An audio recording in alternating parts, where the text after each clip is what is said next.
Hey everybody, it's Gail from Gail's Bookish Things. I wanted to share with you some of the, first of all, let me raise this up a bit, some of the paper that I bought at the St. Louis pen show. It was this past June at the end of the month. They give you this little blotter thing and a few other goodies when you register.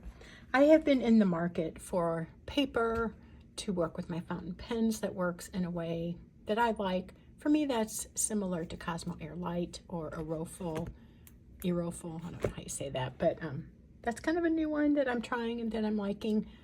I've also liked the Regalia, and there was a ton of that at the pen show. Everybody was selling endless paper notebooks. I have one here that I show often, but this style, the Endless brand. So we were looking at all kinds of different vendors to see what they had, but it really was not easy to find a whole lot of variety. There was some. This one I want to talk about, so I'll go with that, and then I'll tell you what else we saw. This I thought was so cool. They had a few other cities. This one is New York City. It gives the latitude and longitude, I guess. I guess that's what all those numbers are. But it's like a aerial view, I guess, or a, what do you call that? Like a satellite view. It's really cool. It's a matte black background, and then this is sort of a coppery color, and I've got little paper shreds and things on it. But I didn't just buy it because I thought the cover was neat. I bought it because they had testers out for you to write on to see how it was. And I was super excited to find one that worked well with the pens that I had. This is called the Nuna, I guess, brand. And it just says here it's Graphic L, Notebook Graphic L, Traveler, Night Flight over New York City, and it's identified as the copper, which is what I would have said even without knowing. It's a smooth bonded leather. It's screen printed, 176 numbered pages, dot grid, and 120 grams premium paper with edge coloring, which you can see here.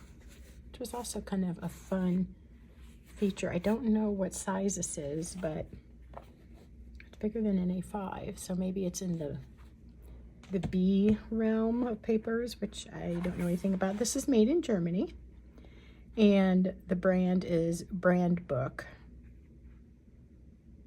And so they have like a nice little blurb there on their philosophy of journaling. But I really did like the sample, and I showed my husband. I'm like, yeah, I think this would be a good one. I was really excited about finding something new. Thought maybe this would be a good place like for either swatching or transcribing. Sometimes you just are in the mood to write if you love your pens and paper and inks like I do. Sometimes you just want to write, or you want to recopy something that's been meaningful. That's kind of what I had in mind, so I didn't mind that it was a little bit larger.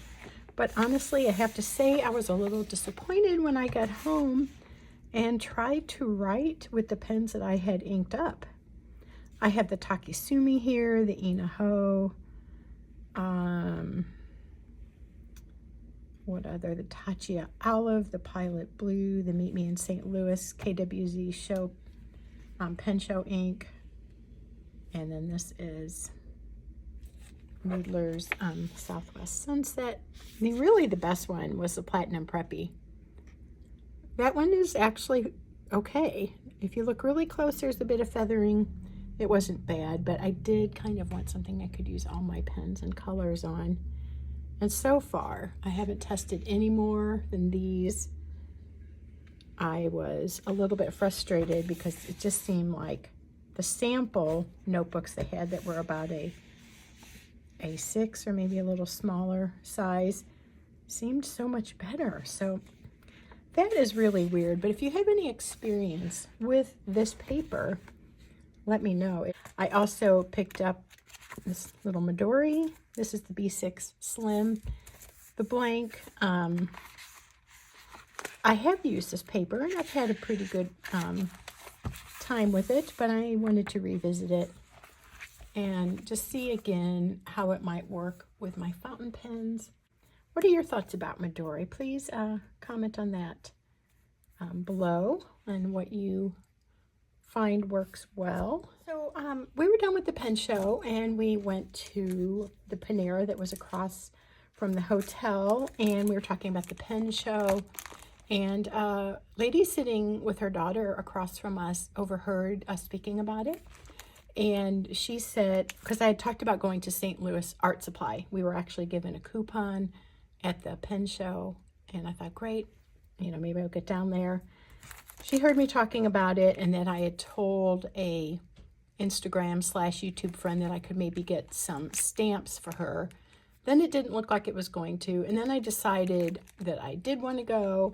And this lady heard me talking with the people I was with about that. And she goes, oh, you should just go down, buy a traveler's notebook insert, have it stamped, and you can send that to your friend. So we talked more. I was with my husband, my son, and his girlfriend. And we didn't really want to rush through that. But when we were all finally done, there was about like 30 minutes, maybe 40, to get to downtown St. Louis, find the art supply store, purchase these, have them stamped. So if you bought 3 notebooks, needless to say, we made it, but in the nick of time, I didn't have time to do all these. If you bought 3 inserts, you got to have this one for free, which I really like. I love that vintage look. Anyway, so let's get back to these. So I did send the one on to the friend that requested it, and I'll show you what they did. If you haven't heard about it, it was a Stamp Caravan, and it was sponsored by Travelers Company. And essentially, you go to the various places and cities throughout the country, maybe the world, I don't know, and you can stamp your inserts or whatever you want to stamp. And then if you make a purchase, you can get a sticker. I had fun rushing through it. Anyway, so it was kind of neat though. This one is the grid. Okay, so that one I did not have time to stamp, and this one I got on there a little crooked. Let me show you this though. This one has better, well, better because it's actually something there, but I think it shows up nicely on this one. Here's a round version. Most of them worked well. There were a few that weren't inked very much. The ink was running out, so they didn't turn out. But like, I love how vivid and crisp that looks. This one, I kind of like the logo on that one. It doesn't seem quite as sharp. This is what it was. Did I say? I keep interrupting myself, but it's called, oh yeah, I did. The Stamp Caravan. This one is my favorite, but I just was a little bit too hard on the stamp, pushing too hard on the stamp, and got a bit of a shadow there, but that one is just really fun, I think. This one was not, it was running out of ink, as was this one, and we didn't really have time to request that they refill the ink pads. It's this. I think this blue is really a pretty blue. A little bit of a softer tone purple, and this one is just so striking. I like that one a lot. I didn't quite get the edge though. And this one also, another really good juicy stamp. That train motif is really fun. I like the simplicity of that one. And again, sadly, that one wasn't working. And really, that's all the time we had. We were on a parking meter. We had 15 minutes. My husband was worried about us getting a ticket, so, and the store closed about the same time that our thing expired. So we left the store, but before we did that, I did this thing and I stamped my olive traveler's notebook. I'm going to raise this a bit again. So I tried to do the one down here. This is the one I was trying to do. And I wanted to do it down here. And it partially worked out. I hope you can see that. It kind of looks neat. It kind of looks like old and worn out. So that's not altogether bad. And then I thought, well, okay, I'll do that one. I do like that camel. My husband stamped this one for me. We just opened it up and did that. But I don't think the image is quite as clear. It seems a little bit fuzzy to me, but I really kind of like it. I haven't been disappointed in it, even though it's not perfect. It's a little bit askew. I do get a little bit of the extra ink on the stamp there. It's not perfect for sure. If you're a very tidy, precise person, this is probably driving you crazy. I can live with it.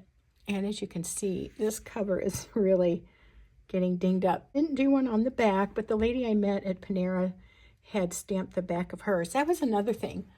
I was going to be okay with not stamping these. That wasn't a big thing at all for me, and I thought just what I need to get into something where I have to go to all these stationery shops and get a notebook stamped. I didn't even want to worry about that. So, but then when she showed me the stamps on her leather, I could tell that we were going to the art supply. That's just how I work, because look at that. I think that is so cool. I never in a million years would have dreamt of that, but when I saw hers, her name's Jessica, and she's from Kansas City. So Jessica, if by some chance you're watching, I'm the person you met at Panera. Anyway, that looked cool inside. So the people at the shop said, oh, stamp it on the inside. That was good advice, because then if you don't like it, you don't really have to look at it. And I kind of followed that advice, but then I said, what the heck, and I did it on the front. So, and nothing on the back. So that was that. I was kind of glad I did it. Glad to have helped out this person who reached out to me and asked if I could get one of these stamped for her. So I was able to do that. I don't like going to St. Louis by myself. I don't understand the roads, the parking, the traffic. So I was glad that my husband was willing to do one more thing with me the pen show weekend. And we had a good time. Made a memory. So that's all for now. Thanks for watching, and we will see you again soon. Bye.